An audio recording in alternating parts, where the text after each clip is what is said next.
Convidar você a abrir a sua Bíblia aí em Daniel capítulo 8 e 9, e nós vamos então estudar esses dois capítulos. Nós temos que, como igreja, estar preocupados em sustentar a fé do nosso povo. E a nossa fé, ela não pode se firmar em filosofias, ideologias, modismos. A nossa fé tem que se firmar na palavra de Deus. E compreender o que está escrito em Daniel 8 e 9 é entender o porquê de ser adventista. Comece lendo comigo Daniel 8, 14, aí na sua Bíblia. Ele me disse, até 2.300 tardes e manhãs, e o santuário será o quê? Purificado. Havia um homem chamado Guilherme Miller. Ele era membro da Igreja Batista e ele, um profundo estudioso da palavra de Deus. Aqui nos Estados Unidos aconteceu um grande movimento religioso que ficou conhecido na história americana como o segundo grande reavivamento. E esse segundo grande reavivamento aconteceu por causa dos eventos que começaram a ter lugar, como por exemplo, o terremoto de Lisboa, o eclipse do Sol, a lua vermelha como sangue, em 1780, o Papa sendo preso em 1798, as estrelas caindo dos céus em 1833. Aí todos pensaram assim, algo extraordinário está acontecendo. Parece que o mundo caminha para o fim, e houve um despertamento religioso, e as pessoas se voltaram para a Bíblia, inclusive esse batista chamado Guilherme Miller. E sentado aí na sua escrivaninha, aí na sua fazenda, tendo ao lado da sua Bíblia uma concordância de Cruden, uma concordância bíblica, ele começou a estudar a Bíblia verso por verso. A Bíblia de Miller é um patrimônio da Igreja Adventista. Ela está aqui no museu da Andrews University, aí em Michigan. E quando eu peguei a Bíblia de Miller para dar uma olhada, duas porções desse livro estão surradas pelo uso. Você consegue adivinhar quais são? Todo mundo tira 5 nessa pergunta. Daniel, sim, não Apocalipse, os 4 evangelhos. E por que os evangelhos estão surrados na Bíblia de Miller? Porque para entender Daniel, ele teve que entender a missão do Cristo. E nós vamos hoje entender a centralidade de Cristo na profecia. Miller gastou pelo menos 8 anos da sua vida com esse versículo que nós lemos agora. Daniel 8,14. Ele queria entender o que isso significava. E para entender a purificação do santuário, ele teve que voltar ao Antigo Testamento. Lá em Êxodo, capítulo 25, verso 8, Deus deu uma ordem a Moisés, dizendo assim, e me farão um santuário para que eu possa habitar no meio deles. E nesse mesmo capítulo, no verso 40, Deus diz assim, e vocês façam de acordo com o modelo que eu te mostrei no monte. Ou seja, Moisés viu um santuário. Que santuário viu Moisés no monte? O celestial, porque ele construiu o terrestre a partir desse modelo. Isso quer dizer que sempre houve um santuário, sempre existiu o santuário celestial, mesmo antes do pecado. Acontece que antes do pecado, o santuário celestial, ele tinha apenas uma função de adoração. Esta era a função do santuário, uma função litúrgica. Mas após o pecado, ele assume uma nova dimensão, agora soteriológica, agora também um processo de salvação. E por que o santuário assume essa dimensão? Porque o pecado se originou no santuário. Está lembrado que Ezequiel e Isaías, eles falam de que Lúcifer era um querubim cobridor, e se achou iniquidade nele. Ele estava no santuário, ao lado de Deus, Aí o pecado surgiu. E como o pecado surgiu no santuário, ele tem que ser resolvido no santuário. Então os nossos olhos têm que se voltar para esse tema. Miller compreendeu de que o processo de salvação no Antigo Testamento envolvia o santuário e o sacrifício de animais. Você conhece isso tudo. Então, quando o israelita pecava, ele trazia um animal até o santuário, colocava a sua mão sobre a cabeça do animal, confessava o seu pecado, e uma vez confessado, ele pegava um cutelo, um tipo de faca, e tinha que matar o animal. Ele matava o animal. E quando ele cortava a garganta do animal, enquanto esse se contorcia às dores da morte, o pecador via nesse animal um símbolo do Messias, que sem merecer, um dia viria morrer por ele. Agora o sacerdote, num cadinho, num tipo de vasilha, pegava o sangue desse animal e levava para dentro do santuário. Então o pecado saía do pecador, ia para o animal, e do animal ia para o santuário. O pecador ia para a sua tenda perdoado, mas o registro do seu pecado ficava no santuário. Então, uma vez por ano, esse registro do pecado tinha que ser apagado. Nós chamamos esse dia de o dia da expiação, quando o sumo sacerdote entrava em cena. E quando o sumo sacerdote entrava em cena, havia um dia em Israel. Quem se lembra qual era o dia da expiação no calendário judaico? 10º dia do 7º mês. Repita comigo. 10º dia do 7º mês. Agora fale sozinho. Essa informação você não pode perder. Até o garoto já gravou aqui. Você não pode perder, porque ela é fundamental na nossa teologia. 10º dia do 7º mês. No calendário judeu, não é julho, é o mês deles, 7. O que acontecia nesse dia? Quando o sumo sacerdote acordava, ele tinha que oferecer um animal para o seu pecado. Que animal ele matava? Um carneiro. Ele matava um carneiro para sacrifício próprio. E depois ele ia para o santuário, e 2 bodes eram trazidos à presença dele, e ele matava depois um bode, e o outro ia para o deserto. Então, no dia da expiação, no envolvimento do ritual, que animais morriam? Um carneiro e um bode. Agora, quando chegamos em Daniel capítulo 8, como é que o capítulo começa? Falando da briga de um carneiro e de um bode. Por que é que esses 2 animais foram escolhidos por Deus para dar abertura ao capítulo 8? Para indicar que os eventos do capítulo 8 referem-se a um dia de expiação, quando os animais morriam. Então, o contexto de Daniel 8 é o dia da expiação. Aí está o carneiro, aí está o bode, que eram animais limpos, que morriam no dia da expiação. E então, no 10º dia do 7º mês, o sumo sacerdote fazia a expiação. Terminada a expiação, quando ele saía lá fora, ele estendia a sua bênção sobre o povo. E aí começava uma festa que durava 7 dias. Como se chama essa festa para os judeus? Festa dos tabernáculos. Então você entende, essa tipologia do passado, ela tem uma aplicação para os dias atuais. E Miller entendeu essas coisas. Aí Miller chegou à seguinte conclusão: é lógico supor então que o dia da expiação é um tipo da volta de Cristo. Então, quando se passarem 2.300 tardes e manhãs, o santuário será purificado, ou seja, Cristo volta à terra. Isso concluiu Miller.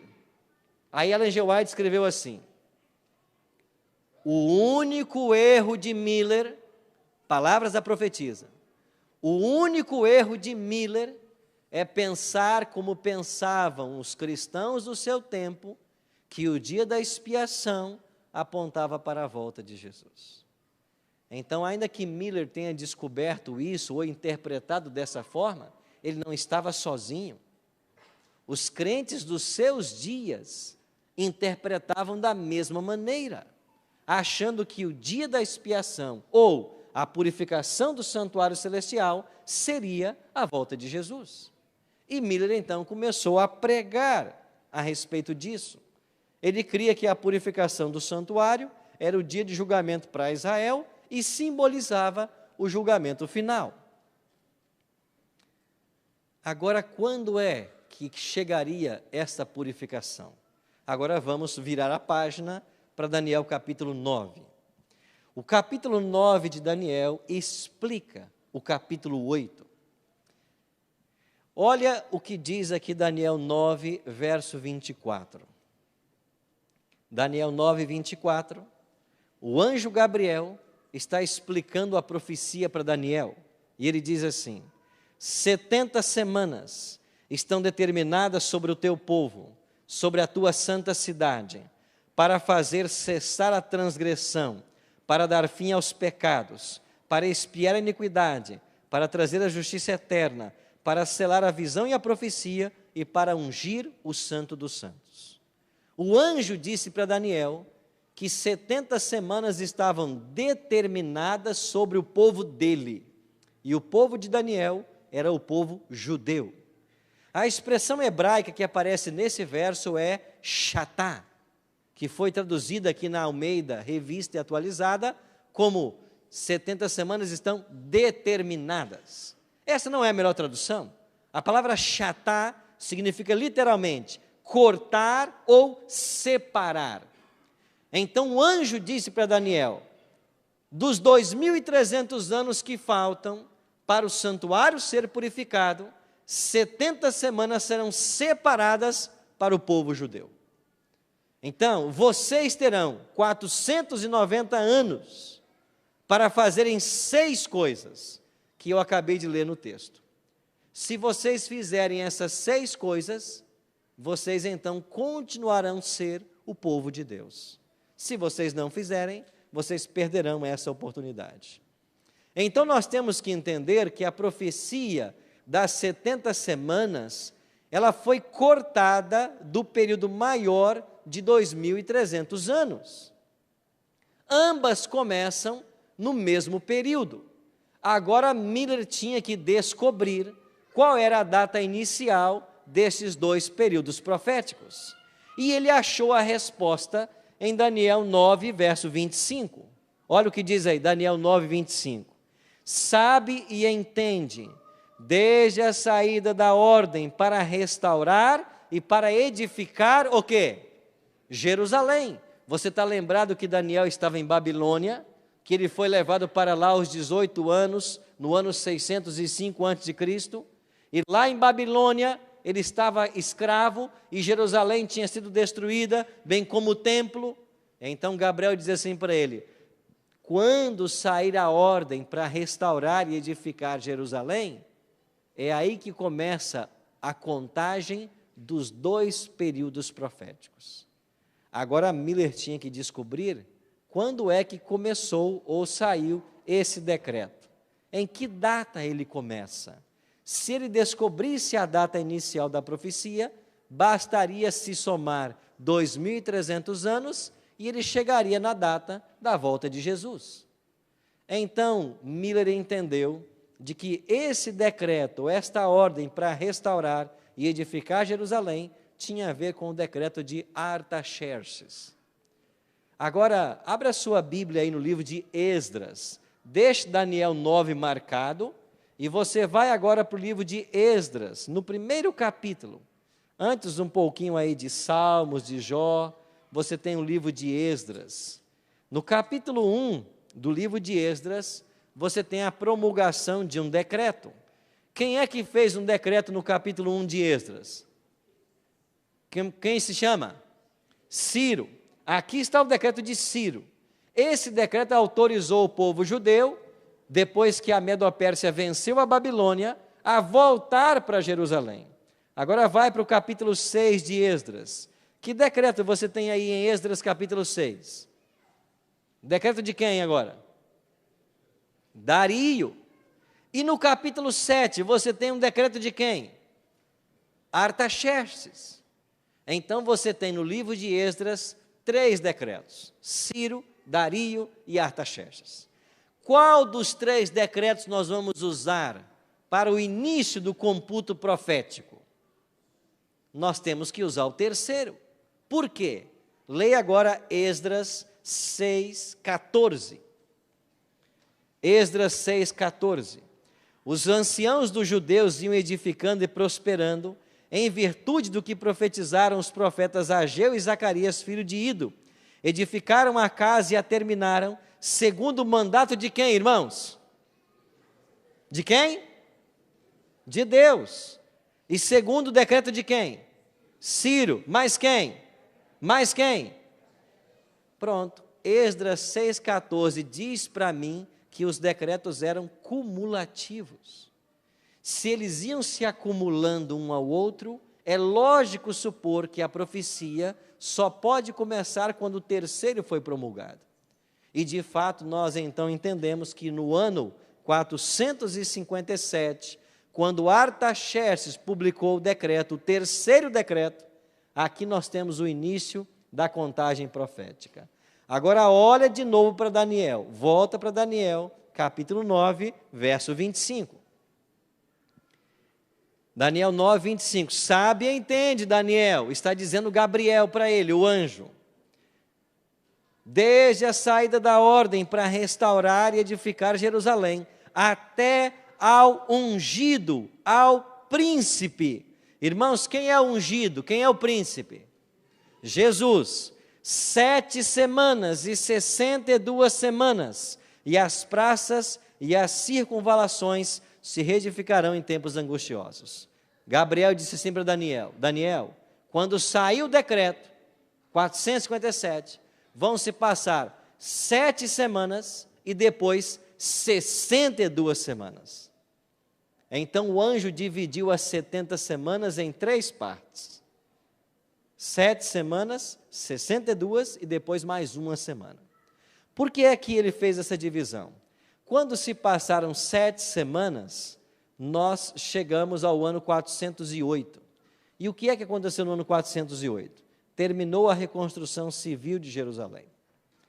Depois se passaram mais 62 semanas e nós chegamos ao ano 27. O que é que aconteceu no ano 27?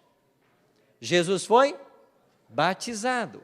Então o texto está dizendo, quando se passarem 7 semanas e mais 62, aparecerá o ungido, o príncipe. E quando é que Cristo foi ungido pelo Espírito Santo? No batismo dele. Estão lembrados? Ele foi batizado, quando ele saiu da água, o Espírito Santo veio, ali ele foi ungido, no ano 27, no final das 69 semanas. Agora olha para Daniel capítulo 9, verso 27. Daniel 9, 27. Ele quem? O Messias, o ungido, o príncipe, fará aliança com muitos por quanto tempo? 1 semana, 7 anos. Mas, na metade da semana, fará cessar o sacrifício contínuo, ou o sacrifício e a oferta de manjares. Então, Cristo foi batizado no ano 27, ele fez aliança com muitos por 1 semana, o que nos leva ao ano 34, mas na metade da semana, no ano 31, ele fez cessar o sacrifício e a oferta de manjares. Como é que Cristo deu fim ao sistema de sacrifícios do Antigo Testamento? Morrendo sobre a cruz.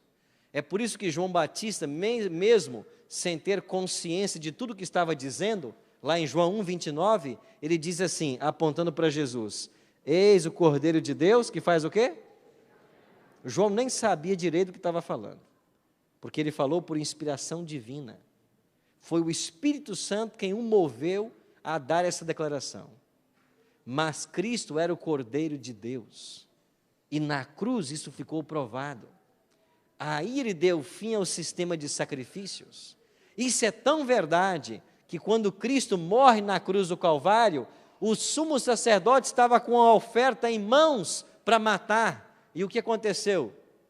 Houve ali um grande terremoto e o animal escapou e o animal não foi sacrificado. Por que não? Porque o Filho de Deus havia sido imolado sobre a cruz lá no Calvário. Amigos, Cristo é o centro da profecia. Eu queria recapitular esse ponto com vocês. Em 457 nós temos o decreto de Artaxerxes. 408 termina a reconstrução civil de Jerusalém. Depois, mais 62 semanas, Jesus se batiza. Ele faz aliança com muitos por uma semana. Com quem ele fez aliança? Com o povo judeu. Quando você pega o Evangelho de Mateus, lá no capítulo 10, versos 5 a 8, Jesus chama os 12 apóstolos e depois diz assim para eles: eu vos enviei, senão as ovelhas perdidas da casa de Israel. Vocês não vão atrás dos samaritanos, vocês não vão atrás dos gentios, mas de preferência, buscai as ovelhas perdidas da casa de Israel. Por quê? Porque os judeus só tinham mais 7 anos de oportunidade. Das 70 semanas, ou 490 anos, que Gabriel disse para Daniel que o povo dele teria, já haviam se passado 493. Faltavam 7 anos para terminar as 70 semanas. E é por isso que Jesus disse: eu vou fazer aliança com muitos por uma semana. Eles só têm 7 anos. Vocês não vão atrás dos samaritanos, não vão atrás dos gentios, se preocupem com os judeus. E por 3 anos e meio, o próprio Cristo trabalhou com eles. Eles mataram Cristo. E nos outros 3 anos e meio, os discípulos pregaram para os judeus. E o que aconteceu depois que os discípulos pregaram para os judeus, após a morte de Cristo? Chegamos a Atos capítulo 7. Você tem ali Estevão, um homem cheio do Espírito Santo, que diz assim para os judeus: vocês mataram o autor da vida, vocês crucificaram o Messias, se arrependam. Esse último sermão de Estevão em Atos capítulo 7, poderia ser muito bem intitulado assim: o último apelo de Deus à nação judaica. E quando Estevão pregou para eles, o que eles fizeram? Eles mataram Estevão. Agora olhe um detalhe aqui em Atos capítulo 7. Abra sua Bíblia aí, mantenha Daniel 9 guardado e olhe Atos capítulo 7. Você tem aí o discurso de Estevão e leia comigo apenas o versículo 55 em diante. Atos 7, 55. Mas Estevão, cheio do Espírito Santo, fitou os olhos no céu e viu a glória de Deus e Jesus que estava à sua direita. Verso 58. Podemos ler o 56. E disse: eis que vejo os céus abertos e o Filho do Homem em pé à destra de Deus. 57. Eles, porém, clamando em alta voz, taparam os ouvidos e unânimes arremeteram contra ele. Verso 58. E lançando-o fora da cidade, fizeram o quê? Apedrejaram, e as testemunhas deixaram suas vestes aos pés de um jovem chamado... Irmãos, no plano de Deus não há lacunas. No exato momento que terminam as 70 semanas de graça para o povo judeu, na mesma cena, quem é que já estava ali? O homem que levaria o evangelho para os gentios. No plano de Deus não há espaços, não há lacuna. Agora eu queria terminar concluindo com vocês o seguinte pensamento. Nós estamos no ano 34. Já se passaram 490 anos. Acontece que a profecia deveria ir até 2300 para que Jesus voltasse, na visão de Miller. Se nós estamos no ano 34 e percorremos 490, nós temos que subtrair os 490 dos 2.300. Quantos anos faltam ainda para a volta de Jesus? 1810. Mas se nós estamos no ano 34 e somamos 1810, a que ano nós chegaremos? 1844. Foi isso que Miller descobriu. E depois Samuel Snow, pesquisando os estudos de Miller e aprofundando, ele fez a seguinte pergunta: mas qual era o dia da expiação? Qual era, irmão, o dia da expiação em Israel? 10º dia do Aí Samuel Snow comparou o calendário judaico com o nosso calendário gregoriano. E ele chegou na terça-feira, dia 22 do mês de outubro. Então Samuel Snow disse: Jesus volta na terça-feira, 22 de outubro de 1844. Aí chegamos a Apocalipse 10, o livrinho doce na boca. Esta mensagem entusiasmou o mundo. Jesus vai voltar. E então os cristãos milleritas que seguiam a Miller, eles venderam suas propriedades, fizeram as pazes com os inimigos, empreenderam tudo o que tinham na pregação do Evangelho, porque Jesus está voltando. Então, uma outra doutrina fundamental desta igreja é a volta de Cristo. É por isso que nós nos chamamos adventistas. Esta é a espinha dorsal da nossa igreja. Jesus vai voltar. Mas quando chegou o dia 22 de outubro de 1844, Jesus não voltou. Eles estavam certos com relação à data, mas errados com relação ao evento. Não era a volta de Cristo, mas era o início do juízo no santuário celestial. Assim como o sumo sacerdote, no 10º dia do 7º mês, entrava no Santíssimo para fazer a expiação, e terminada a expiação, ele saía para começar a festa dos tabernáculos, no dia 22 de outubro de 1844, Jesus começou no santuário celestial o juízo. E quando ele terminar esse juízo, ele sairá para buscar o seu povo. E nós teremos a festa dos tabernáculos. Isso quer dizer que de 1844 até hoje e até a volta dele, nós estamos vivendo o dia escatológico da expiação. O grande dia escatológico da expiação. Então, quando terminar o juízo, é que Jesus volta. Então, a igreja adventista entendeu o Apocalipse 10, verso 11. É necessário que ainda profetizes. Agora, irmãos, eu queria chamar a atenção para um detalhe da profecia. A igreja adventista acredita ser a igreja remanescente, porque nós nascemos no momento apontado pela profecia, 22 de outubro de 1844. Agora a última pergunta. E se eu sair do batismo de Cristo e viajar 3 anos e meio até a morte dele, em que dia Cristo tem que morrer? Não, irmãos. Não, porque pela primeira vez a profecia foi quebrada.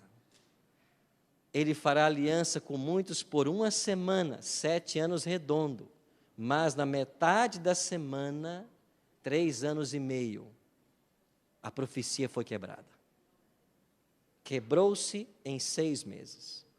Então você, para chegar na morte de Cristo, você tem que viajar 3 anos e meio a partir do batismo.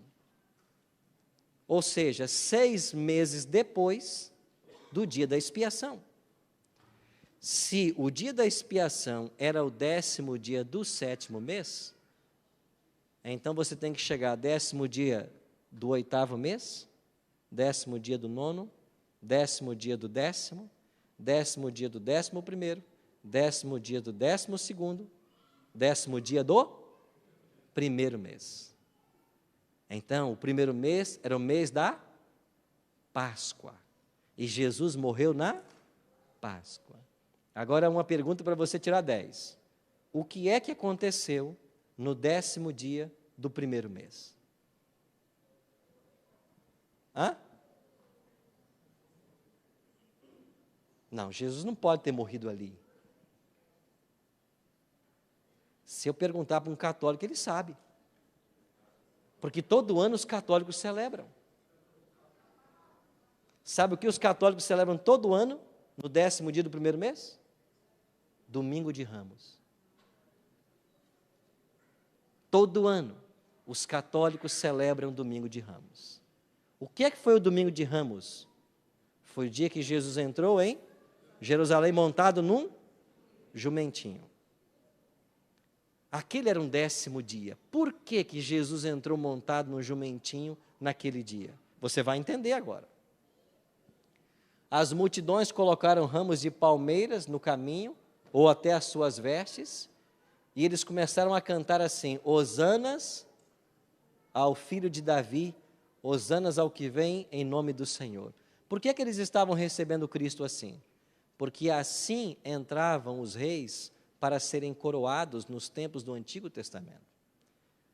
E a profecia anunciava: eis aí vem teu rei, montado no jumentinho, cria de jumento.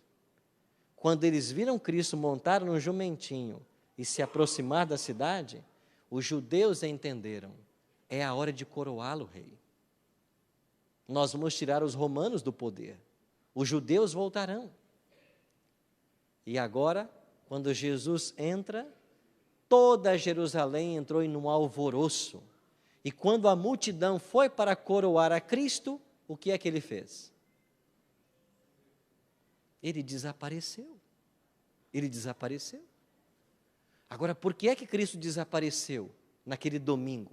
Era um domingo, dia 10. Por que que ele desapareceu? Você só entende isso à luz de Êxodo capítulo 12.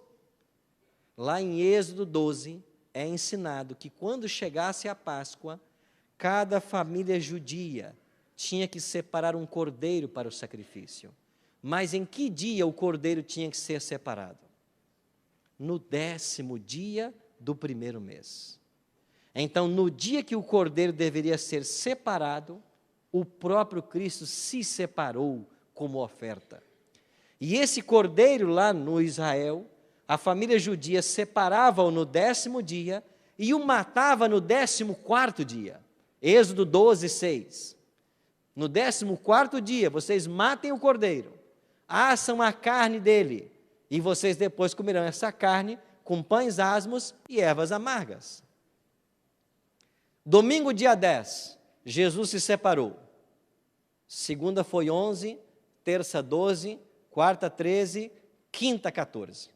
No dia 14, o cordeiro pascal tinha que morrer. Os discípulos receberam de Cristo a seguinte ordem: na quinta-feira, vão e preparem a Páscoa. Peçam ao homem um cenáculo, e ele vos dará emprestado.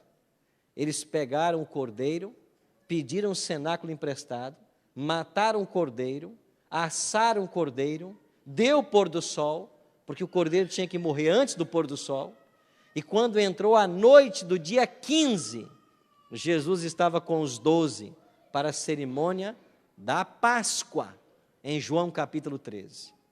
Aí Jesus diz assim com eles: há muito desejei comer convosco esta Páscoa. Por que Jesus disse isso? Porque era a última Páscoa. E ali estava o cordeiro pascal, na mesa morto, e ali estava o cordeiro de Deus vivo. E pela primeira vez, o tipo encontrou o antítipo. E quando a sombra encontrou a realidade, a sombra perdeu o seu valor. E naquele momento, na mesa pascal, Cristo fez a transição das economias de salvação. Por 4.000 anos, esse animal apontava para a minha morte. A partir desse momento, esse animal não tem mais valor, porque eu vou dar a minha vida sobre a cruz. Jesus faz a transição das economias de salvação. E quando eles terminam ali, esse momento, Jesus institui, no lugar da Páscoa, a cerimônia da comunhão. E ele agora usa o vinho como símbolo do sangue, o pão como símbolo do corpo, e que os discípulos deveriam celebrar agora a comunhão até que ele voltasse. Terminada a ceia, Jesus foi para o Getsêmani.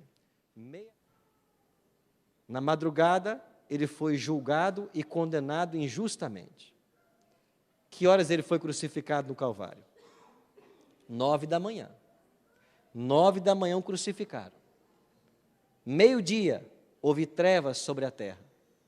3 da tarde, ele morreu. Por que é que ele foi crucificado 9 da manhã? Hora do sacrifício matutino. Por que é que ele morreu 3 da tarde? Hora do sacrifício vespertino. Então Cristo tinha ano 31, mês, Abib, mês da Páscoa, primeiro mês, dia, 15, hora, 15 horas, para morrer.